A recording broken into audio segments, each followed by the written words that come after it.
Olá, vamos falar sobre a nossa avaliação de recuperação do primeiro trimestre. Vamos conversar sobre a Grécia Antiga, Roma Antiga, as invasões bárbaras, Império Bizantino, Império Carolíngio e o Império Árabe. Aqui nós vamos passar alguns pontos importantes sobre a avaliação. Não daremos todo o assunto, somente aqueles pontos principais. Sobre a Grécia Antiga, o que nós podemos destacar aqui de mais importante para que vocês entendam sobre este período? Principalmente, o período clássico na Grécia Antiga, ele se caracterizou principalmente pela vitória sobre os persas e pelo apogeu do mundo grego. A hegemonia, o auge do mundo grego foi exatamente no período clássico.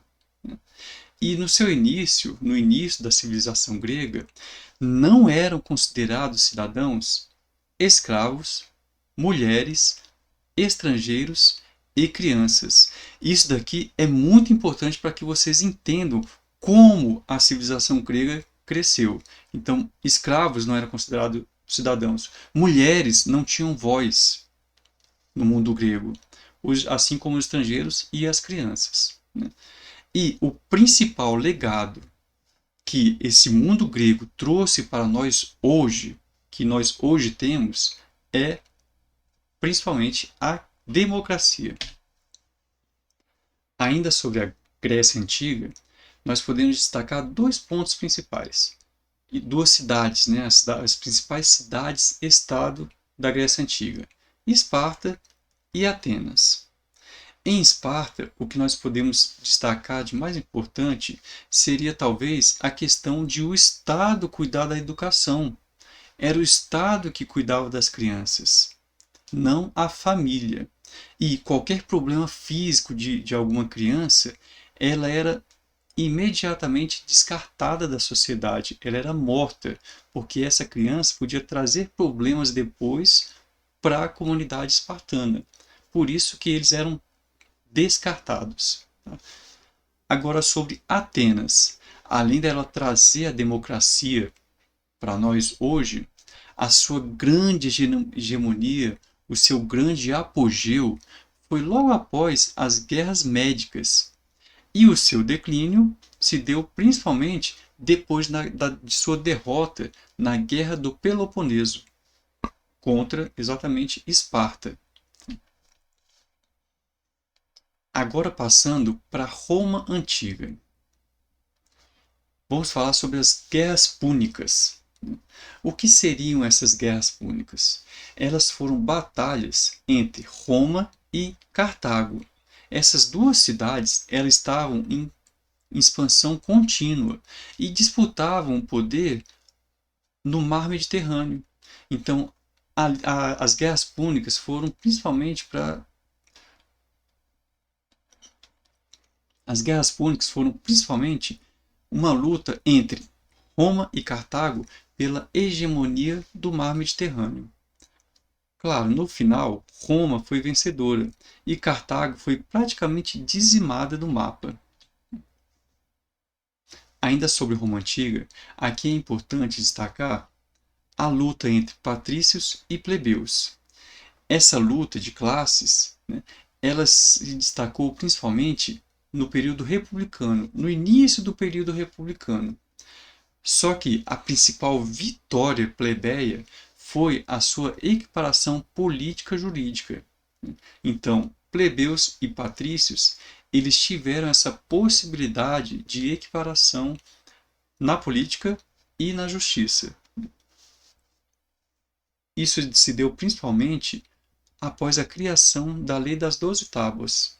Essa lei, ela trouxe essa igualdade jurídica, porque todos os cidadãos agora podiam conhecer melhor suas leis e suas regras. Outro ponto muito importante foi o Tribuno da Plebe, ou Tribunato da Plebe, que foi a primeira instituição romana que possibilitou a participação plebeia na política.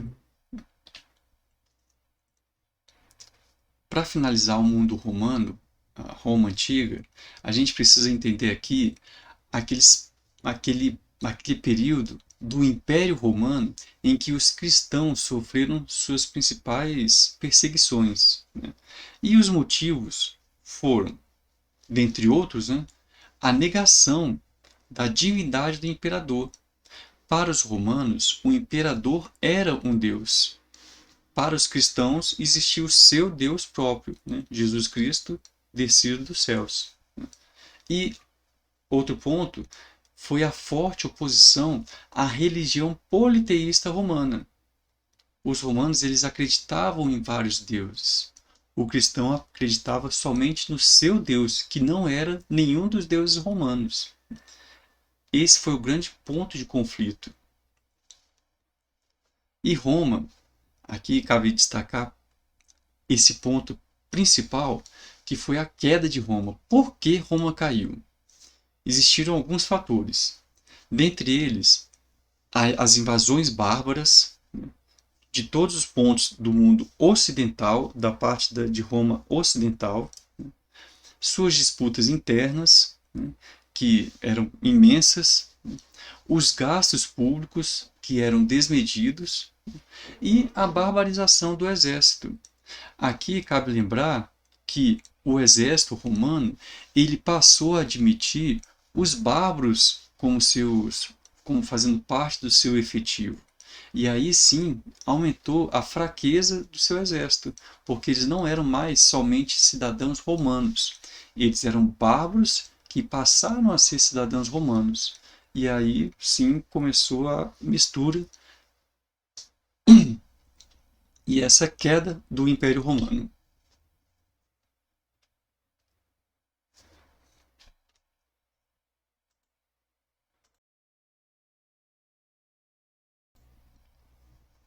Passando agora por Império Bizantino, nós podemos trazer aqui para vocês, para que vocês estudem com mais afinco, sobre o auge do Império Bizantino.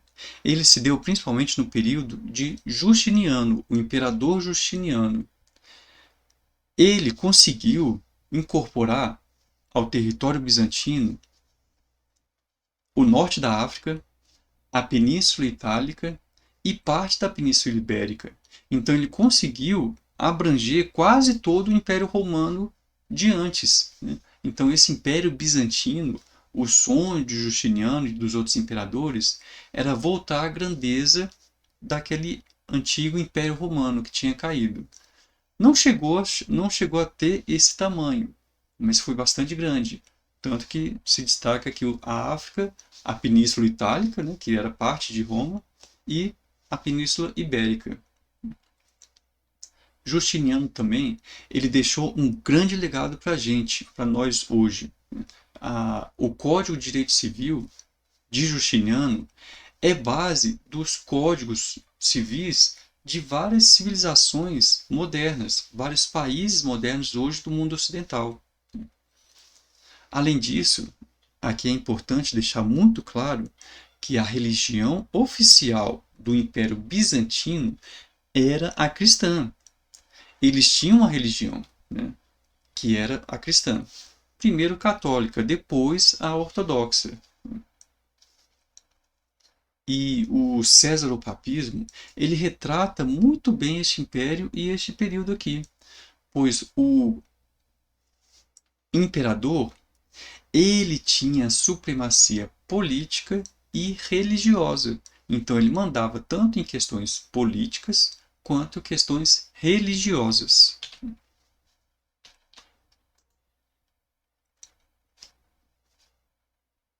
Sobre o cisma do Oriente.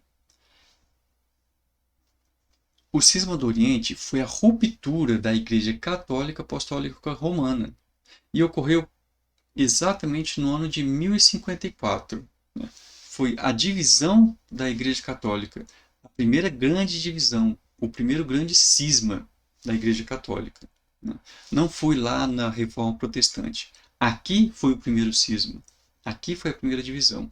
E o patriarca de Constantinopla, ele se separou do Papa Romano, formando assim a Igreja Cristã Ortodoxa Bizantina, que passou a ser a Igreja oficial, a religião oficial do Império Bizantino. Agora, passando para o Império Carolíngio, né, nós podemos destacar aqui que o Reino Franco, Império Carolíngio ou Reino Franco, é a mesma coisa, tá? Ele se fortaleceu graças àquela vitória sobre os árabes na Batalha de Poitiers. Depois vocês analisem lá e estudem direitinho no livro de vocês. E os francos, assim como os bizantinos, eles viviam a religião cristã. Só que neste caso aqui, os francos seguiam a religião católica apostólica romana, tá? E havia alguns, aqui é importante deixar claro esse ponto aqui, porque Carlos Magno, ele tinha alguns funcionários que fiscalizavam as suas ordens em todo o império. Então eles eram chamados de missi dominici. Eles iam por todo o império fiscalizando para saber se estava tudo andando como Carlos Magno queria, que foi um dos principais imperadores do Império Carolíngio. E para finalizar esse período aqui, a gente precisa lembrar do Tratado de Verdun. Os netos de Carlos Magno, eles firmaram esse tratado justamente para dividir o império entre eles. E aí sim foi o fim do Império Carolíngio. Agora falando sobre o Império Árabe. Esse mundo árabe que ainda hoje tem grande influência na sociedade, no mundo. Um dos principais fundamentos do islamismo é o monoteísmo. Os islâmicos, os muçulmanos, eles são monoteístas, não são politeístas. E eles tiveram grande influência do cristianismo e do judaísmo. Então é importante lembrar isso aqui. Só por curiosidade, os pais de Maomé, eles eram judeus. Eles seguiam a religião judaica. Então por isso que os muçulmanos, eles têm essa grande influência dessas duas religiões monoteístas. E a Hégira, ela foi essa fuga de Maomé, de Meca, para Medina. E aí sim marca esse início do calendário muçulmano. Quando que começa o calendário muçulmano? No período da fuga de Maomé, de Meca para Medina. Tá? Então aí começa o calendário muçulmano. O Alcorão, ao contrário, assim como a Bíblia é para os cristãos, o Alcorão é para os muçulmanos, é o livro sagrado dos muçulmanos. Então são aqueles relatos que o arcanjo Gabriel passou para o Maomé, para o profeta Maomé. E Meca é a cidade sagrada para os muçulmanos. É aquele local em que se encontra o templo religioso da Kaaba. E aqui também é um ponto importante. Os principais deveres do islamismo são orar 5 vezes ao dia, dar esmolas, jejuar, dentre outros. Então eu peço para que vocês pesquisem no livro de vocês, para vocês entenderem melhor esses deveres do islamismo, dos muçulmanos. E, por fim, os califas, eles eram conhecidos como os descendentes de Maomé. Isso segundo a seita xiita. Os xiitas, hoje, eles aceitam os califas descendentes de Maomé como seus chefes. E a seita sunita, eles aceitam aqueles califas que, na verdade, são pessoas que têm grande, digamos assim, grande prestígio dentro da comunidade muçulmana. E aqueles que são mais preparados para governar os muçulmanos. Então, os xiitas e os sunitas, dentre outras diferenças, essa é a principal. Então, o xiita, ele acredita que o califa deve ser aquele descendente de Maomé, que ainda hoje existe essa linha sucessória. Aqui acaba a nossa conversa sobre a avaliação de recuperação. Então, eu peço para que vocês reforcem todos esses assuntos. Vou voltar lá no roteiro da aula para que vocês lembrem direitinho esses pontos principais: Grécia Antiga, Roma Antiga, as invasões bárbaras, o Império Bizantino, o Império Carolíngio e o Império Árabe.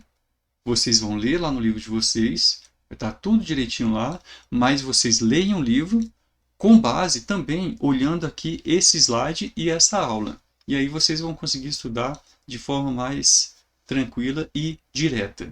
Muito obrigado e até a próxima.